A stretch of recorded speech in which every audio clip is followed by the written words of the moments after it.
Naniniwala po ba kayo sa sinabi ni Harry Roque at ni Duterte na kung hindi dahil sa mga Duterte ay walang President Bongbong Marcos ngayon?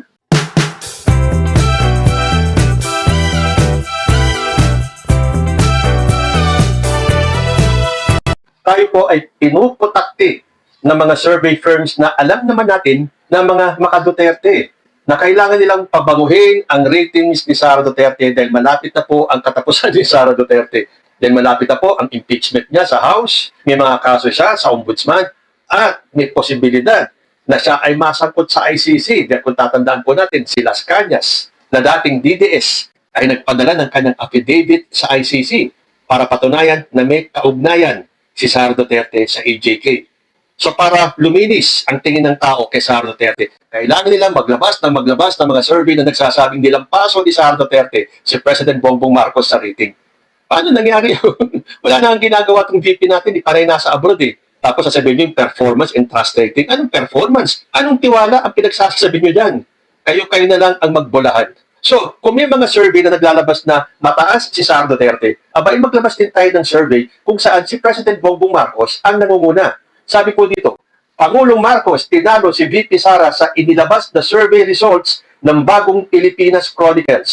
Nanguna si Pangulong Ferdinand Bongbong Marcos Jr. sa isang 2028 Presidential Preference Survey na isinagawa ng grupong Bagong Pilipinas Chronicles. Batay sa inilabas na resulta, 77.7% ng mga respondent ang nagsabing susuportahan nila si Marcos sakaling tumakbo ito sa 2028 elections, habang 22.3% naman ang pumili kay Vice President Sara Duterte.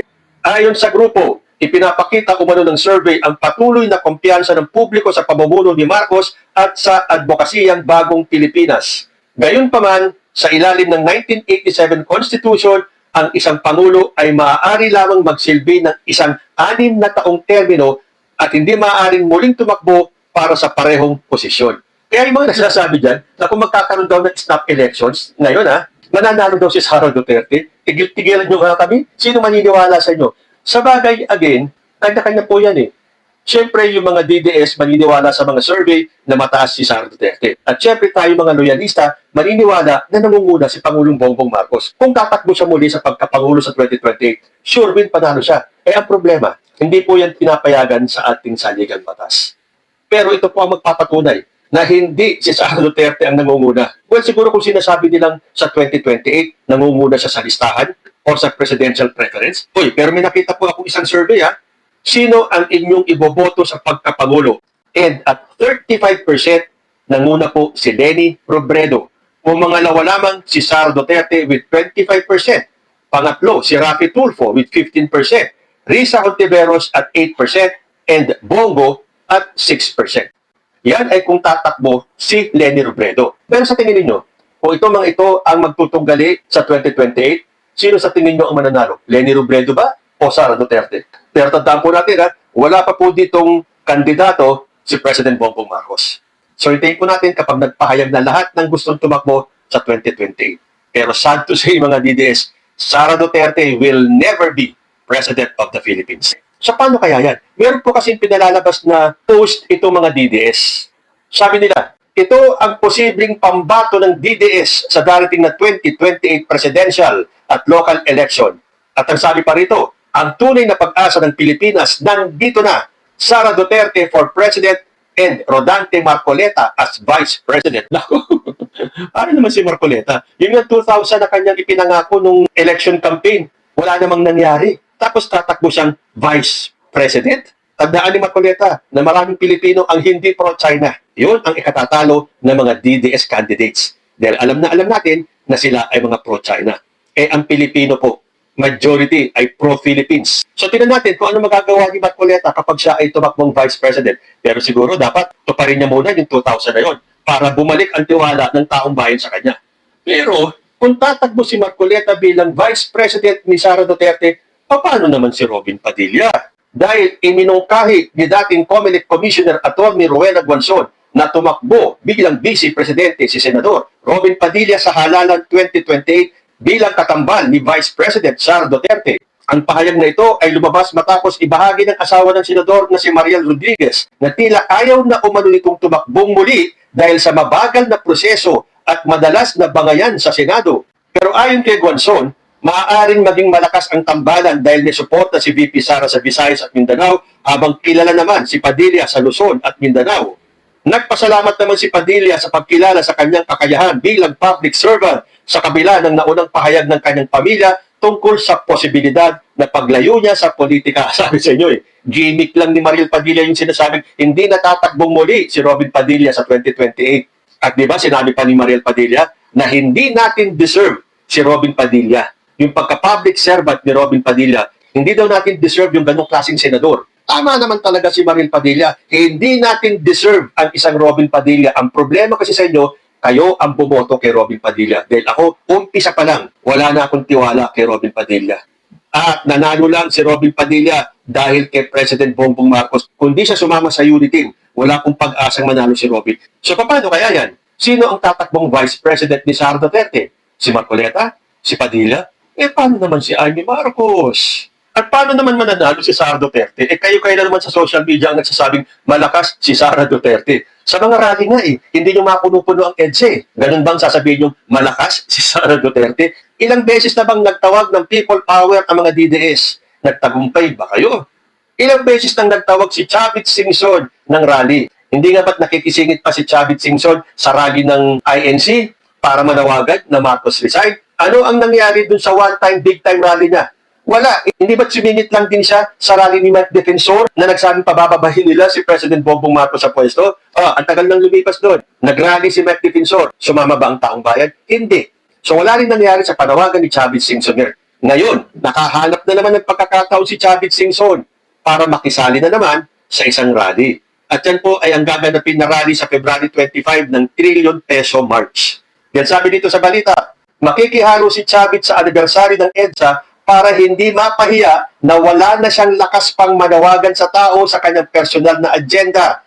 February 25 rally, Chavit, nanawagan ng malaking pagtitipon sa anibersaryo ng EDSA. O, kita nyo na, panay naman ang sabit ni Chavit Pero nagtatagumpay ba siya? Meron naman tayong kasabihan, try and try until you get tired.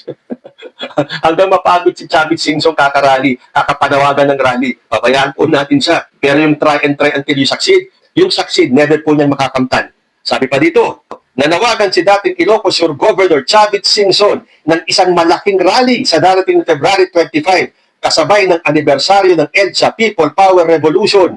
Sa kanyang pahayag, hinikayat niya ang publiko na magtipon-tipon at magkaisa upang ipakita ang lakas ng taong bayan. Ayon kay Singson, handa umano niyang sagutin ang gastusin, kabilang ang pagkain mula umaga hanggang matapos ang programa. Gate niya, mahalagang maipakita na mas makapangyarihan ang nagkakaisang mamamayan. Ang panawagang ito ay inaasahang magbibigay daan sa iba't ibang reaksyon mula sa iba't ibang panig ng politika habang papalapit ang naturang petsa. Eto na naman si Chavit Singson. Makikiride ko na naman sa ibang rally para nga naman sabihin na malakas yung rally niya. Pero reaksyon nga sa social media, mahirap bang tanggapin Chavit-sabit na naus ka na? Wala ka ng kapangyarihan kahit ang pera mo ipamudmud mo. Dahil sabi nga ni Chavit Singson, madali nating mapapatalsik si BBM kung magkakaisa sa EDSA. Ilang beses ka nang sumama sa mga rally.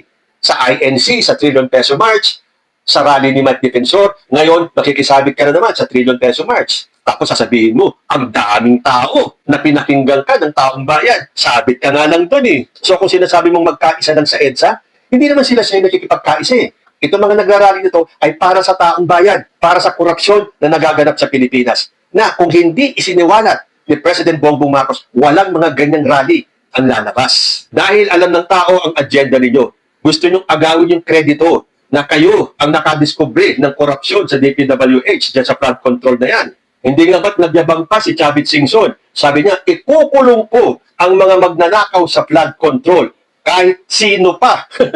Hindi ba dialogue ni President Bongbong Marcos yan? Ipakukulong ang mga sangkot sa flood control kahit na sino pa. Kay kaibigan, kamag-anak, kaalyado, basta nagkasala, parurusahan. Tapos gusto mong agawin ang kredito, Chavit Singson? Nagpahayag si dating Ilocos Sur Governor Chavit Singson na kung sakaling mahalal siyang vice presidente at maging katandem ni Sara Duterte. Teka muna. So, nadagdagan pa pala yung magiging vice president ni Sara Duterte. Then, una sinabi natin, si Marcoleta, si Robin Padilla, si Amy Marcos. Abay, tatakbo din pala si Chavit Singson. Then, sabi niya, kung sakaling mahalal siyang vice presidente at maging katandem ni Sara Duterte, pananagutin umano niya ang lahat ng sangkot sa anomalya sa flood control projects. Dagdag pa niya, kahit sino pa ang masangkot ay dapat umanong harapin ang batas, kabilang na si Pangulong Ferdinand Marcos Jr. Kung may mapapatunayang pananagutan para kay Singson, mahalagang magsilbing halimbawa ang pagpapatupad ng hustisya upang hindi natularan ng mga susunod na lider ang umano'y katiwalian. O kita nyo na, gustong agawin ang kredito. Ngayon, siya ang magpapakulong. Siya daw ang magpapatupad ng hustisya para hindi tularan ng mga susunod na lider. Eh yan na mismo ang sinabi ni President Bongbong Marcos eh. Ang hilig nyo talagang kumuha ng kredito, no? Credit grabber talaga kayo. Ang problema dyan, sino kaya sa inyong apat ang gagawing Vice President ni Sara Duterte? Iyan ay kung makakatakbo pa si Sara Duterte sa 2028. Pero mabuti nga yun eh, para mapatunayan natin kung talagang nanalo si Sara Duterte on her own.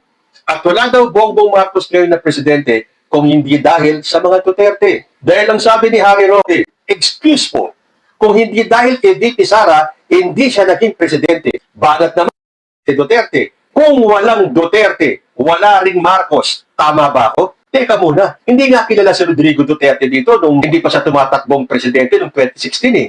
Hindi ba kailangan pa niyang hilingin ang tulong ni Amy Marcos para makilala siya sa Luzon? At hindi ba, hindi naman talaga tatakbong presidente si Sara Duterte. Kaya nga umuwi siya ng Davao at doon nag-file ng candidacy bilang mayor.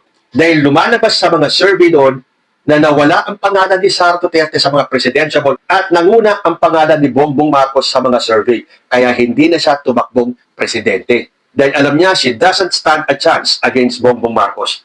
At kung pinipilit ng mga DDS na nag-give way si Sara Duterte para maging presidente si Bongbong Marcos, huwag po niyong kakalimutan na galing mismo kay Sara Duterte na siya ang nakiusap kay Bongbong Marcos na gawin siyang vice president.